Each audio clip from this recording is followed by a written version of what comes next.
speak to Bill S-233, an act to develop a national framework for a guaranteed livable basic income. Or rather, I rise today to speak to the viral misinformation and disinformation about this bill and to confront some of the near delusional paranoia circulating on social media about it. For weeks now, our Senate email and voicemail boxes have been overwhelmed by thousands of messages from angry, frightened Canadians, Canadians who are outraged by S-233, or at least by the lies that they have been told about S-233. There are so many desperate letters sent to us by people who've been manipulated and terrified into believing outrageous conspiracy theories. There are letters from people who believe S-233 to be a fascist plot, a communist plot, a Masonic plot, an eugenics plot, a Jewish plot, a plot by the World Economic Forum or the World Health Organization, a sinister scheme orchestrated by, choose your choice, Klaus Schwab or George Soros or Bill Gates or the ever-popular Illuminati. Many believe Bill S-233 to be the first step on the path to one world government or the New World Order or to a system of state social surveillance such as the one the Chinese government in Beijing calls social credit. Others are convinced the bill contains provisions for digital ID or digital currency that will allow the government to track and control us all. This, my friends, is no accident. I believe there is an organized campaign afoot to spread destructive propaganda about Bill S-233, targeted online fear-mongering specifically designed to terrorize frightened seniors and those with disabilities, to scare vulnerable Canadians into believing their pensions and disability benefits are about to disappear. It is a campaign purpose-built to erode public trust, not just in this government, but in Canadian democracy itself. Take this tweet, posted on March 11th by Peter Terrace, a former Ontario candidate for the People's Party of Canada, and I quote, "Bill S-233 is currently waiting for third reading in the Senate," in capital letters. "If passed, it will be made law, which means if you are not vaccinated, you will not receive EI, CPP, OHS, social services, or pension that you paid into." That post alone has been retweeted almost 1,000 times, and pretty much every single word of it is untrue. Bill S-233 is not a government bill. It is not at third reading, and even if we were to pass it, we all know it would not become law. Not right away. It would, of course, be sent to the other place for more debate and study. This bill absolutely does not make the payment of a guaranteed basic income contingent on your vaccination status. Indeed, under the terms of Senator Pate's proposal, there would be no such type of social virtue testing or qualification for the receipt of such an income at all. Nor would a basic income take the place of employment insurance, workers' compensation insurance, the Canada Pension Plan, nor any other company or private pension. Even if we passed Bill S-233, it wouldn't create a guaranteed basic income. All the bill really does is call upon the government to consider how it might create a framework for how a possible future guaranteed basic income program might work. Nonetheless, Twitter and Facebook and Reddit and YouTube are filled with posts that repeat word for word the same falsehoods as the tweet I just read you. Many of the letters and phone calls we've received, though, go much further than fears about pensions. Some express concern that once Canadians become dependent on a guaranteed basic income, the government will be able to leverage that dependency to force people to conform. For example, here's an extended excerpt from an email I received on March 16th. Quote, "I suspect that a guaranteed livable basic income creates a dependency upon government and lays down a foundation for creating digital identities tied to bank accounts and all other government agencies, both federal and provincial. Over time, abusive controlling powers would be assumed and invoked by dictatorial means. We would then be locked into a social credit system that is fascist, communistic, and totalitarian, thereby erasing the standards of democracy, our Constitution, the rule of law, and our guaranteed rights and freedoms." An email from March 23rd mined a similar vein. Quote, "There will be more vaccines to take and other medical procedures the government wants you to undergo.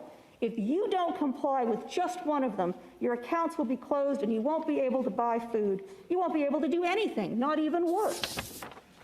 One recent email suggested Bill S-233 was part of what it called, quote, the sinister plan for humanity under a new world order and one world government, starting with John D. Rockefeller's Masonic Creed. The letter went on to link Bill S-233 to a long-term worldwide plot that included the assassinations of Martin Luther King and John F. Kennedy. Other messages link Bill S-233 with transhumanism, a concern which is not, as I had first assumed, about gender identity, but about an alleged plot to turn us all into bionic cyborgs. Quote, the transhumanist war has begun. We are now experiencing the long-awaited planning of the sociopathic elite as Klaus Schwab unleashes a world domination plan with the intent of changing the face of humanity forever, said one. S-233 is just the beginning, wrote another correspondent. We are losing our freedoms to a group of elites who want to depopulate and control mankind, enslave us to experimental transhumanism, and the removal of any Christian and godly devotions. A common theme that runs through many letters is a persistent paranoia about the World Economic Forum, a belief that Justin Trudeau and Chrystia Freeland are subject to the control of German-Swiss economist Klaus Schwab. Many seem to believe that Schwab's agents have infiltrated the government and that Schwab, who's best known for throwing parties for plutocrats in Davos, is somehow simultaneously both a communist and a Nazi. This excerpt from a letter I received March 10th is pretty typical. Quote, nobody voted for Nazi Klaus Schwab. Nobody even knew he existed 2 years ago. He has nothing to do with Canada or any other country. Schwab holds a statue of Lenin in his office. This is not Canada. We are not going back to Nazi Germany. Please see the Nuremberg Code and trials. Other letters accuse senators and the Senate outright of treason. Quote, this is Canada, not North Korea, not Russia. You are employees of the people, not employees of the WEF or the WHO, reads an email I received March 6th. And just this afternoon, we probably all received the same email, was a letter that claimed that the adoption of a guaranteed basic income would lead to the forced sterilization of Canadians of childbearing age and the killing off of the elderly and the disabled. I must say, though, that many other letters are not from conspiracy theorists or anti-vaxxers at all. They are simply, and heartbreakingly, heartfelt notes from ordinary Canadian seniors and relatives of seniors who truly believe that this bill will steal their CPP and private pensions. As senators, we're all used to receiving angry letters and calls, but this campaign is qualitatively different. 3 years ago, my inbox was full of very angry mail about bills C-69 and C-48. But even when some of those concerns were hyperbolic, exaggerated, they were based on fact, on the actual content of those bills. The campaign against S-233 is something entirely different. It is a shadow war, concocted and orchestrated to protest something that doesn't even exist. Now, some of you may worry that by reading these letters into the Hansard record, I'm giving these theories undeserved attention. But we cannot ignore the elephant in the room. We must call out these myths and lies. So let us be clear. There is nothing in Bill S-233 that would require any Canadian to be vaccinated or medicated. There is nothing in Bill S-233 that relates to digital ID or digital tracking or digital currency. There is nothing in Bill S-233 that is in any way akin to the Chinese social credit surveillance model. Senator Kim Pate, who has spent her entire adult life advocating for the civil rights of the vulnerable, the marginalized, and the forgotten, is not an agent of Klaus Schwab. She is not part of a globalist elite, nor a Davos hobnob. And as her long record of public service attests, she is the last person who'd ever want to see a single Canadian lose a pension or a job, and that's why her bill does nothing of the kind. Also, I'm pretty sure I can attest personally that Senator Tate is not hell-bent on turning us all into cybernetic transhumans. I'm right about that, yes? Yeah, okay. Now, many of the concerns of our many correspondents are perfectly valid and based in fact. Some have argued that a guaranteed basic income would sap productivity and reward shirkers for doing nothing, or lead to labor shortages. Now, you might not agree, but that's a perfectly rational critique. Some have argued that Canada's COVID-battered economy could not afford such a program. I'd counter that it's entirely possible a well-designed program might actually save money, streamlining the number of social welfare support programs we have in this country. But an argument about possible costs is again perfectly reasonable. Some correspondents have raised legitimate questions about the bill, which I happen to share. The bill proposes to extend a guaranteed basic income to those 17 and up. And while I understand the logic of supporting emancipated teens or teens who fled abusive families, most 17-year-olds don't need a basic income. Nor can I agree with Senator Pate's proposition to pay guaranteed basic income to non-Canadians, such as temporary foreign workers. I have my own constitutional concerns as an Albertan about setting up such a federal income framework without the full cooperation, support, and buy-in of the provinces and First Nations. And we also need to be mindful of inflationary pressures a basic income might create, especially in overheated rental markets such as Vancouver and Toronto. So yes, it is perfectly possible to have a good faith, rational debate about the pros and cons of a universal basic income and the pros and cons of Senator Pate's particular suggested model. But it is next to impossible to have that debate while Canadian citizens, especially seniors and those with disabilities, are being subjected to a relentless campaign of online psychological terrorism. I have tried to use Twitter and Facebook to dispel the myths about this bill. I have tried to answer letters from people who just seem honestly confused.